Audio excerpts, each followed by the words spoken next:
சுகமே சூழ்க. முருக பக்தர்கள் அனைவருக்கும் வணக்கம். நம்மளோட சேனலை முதல் முறையாக பார்க்குறதா இருந்தால் கண்டிப்பாக சப்ஸ்கிரைப் பண்ணிக்கோங்க. வீடியோ உங்களுக்கு பிடிச்சிருந்தது அப்படின்னா லைக் பண்ணிக்கோங்க. கமெண்ட்டில் போய் ஓம் முருகா போற்றி அப்படின்னு டைப் பண்ணுங்கள். இன்றைக்கி இந்த வீடியோ பதிவில் விநாயகரோட ஒரு முக்கியமான மந்திரத்தை தான் நம்ம பார்க்க போகிறோம்.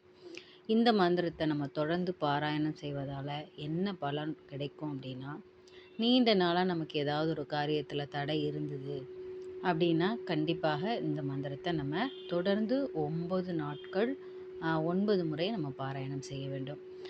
108 முறை பாராயணம் செய்வது மிகவும் சிறப்பு. நான் நிறைய பதிவுகளில் சொல்லியிருக்கேன்.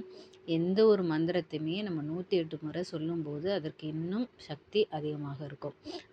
அதுக்காக முடிஞ்ச வரை 108 முறை சொல்ல முயற்சி பண்ணுங்க. முடியாத பட்சத்துக்கு நீங்கள் இந்த மாதிரி சொல்லிக்கலாம். இந்த மந்திரத்தை தொடர்ந்து பாராயணம் செய்ய நம்மளோட லைஃப்பில் இல்லை ஏதாவது ஒரு விஷயத்தில் உங்களுக்கு நீண்ட நாளாக தடை இருந்தது அப்படின்னா, விநாயகப் பெருமானை மனதார நினைத்து இந்த ஒரு மந்திரத்தை நீங்கள் பாராயணம் பண்ணுங்கள். எப்பேற்பட்ட தடையாக இருந்தாலும் கண்டிப்பாக விநாயகர் இந்த தடையை நீக்கி உங்களுக்கு அருள் புரிவார். நீங்கள் இந்த மந்திரத்தை சங்கடகர சதுர்த்தி அன்னைக்கு சொல்லலாம், அல்லது வெள்ளிக்கிழமை சொல்லலாம், அல்லது எந்த நாட்கள் வேணாலும் சொல்லலாம். சதுர்த்தி அன்னைக்கு சொல்லுவது இன்னும் சிறப்பு. அதே போல் விநாயகர் சதுர்த்தி அன்னைக்கு கூட நீங்கள் 108 முறை பாராயணம் செய்வது. இந்த மந்திரம் என்னன்னா, ஓம் க்ளீம் கணபதியே நமக.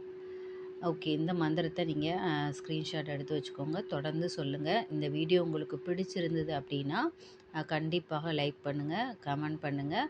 ஓகே, அடுத்த வீடியோ பதிவில் நம்ம கண்டிப்பாக பார்க்கலாம். அடுத்த ஒரு வரி மந்திரத்தோட.